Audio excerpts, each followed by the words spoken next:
呢套房亦都太離譜啦！業主話我仲要送個車位俾你，一啲都唔嘈嘅，睇三邊啊，樓間距係非常之闊落嘅。呢套房嘅話係東區呢一邊，咁佢呢個房一次都冇住過啊！業主呢邊嘅話就想賣咗佢噶啦，咁佢呢邊嘅話可以做4房嘅一個格局嘅，咁入戶呢一邊嘅話就開發商嘅原始交標嚟嘅，咁呢邊會有一個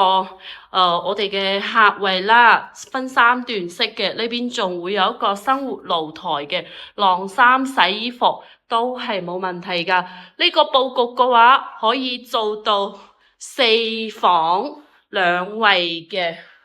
如果有興趣嘅朋友嘅話，都可以過嚟呢邊實地感受一下有鎖匙嘅。咁呢套房嘅話，2個房間係朝南嘅，2個房間係朝北，都係睇山景嘅，116方。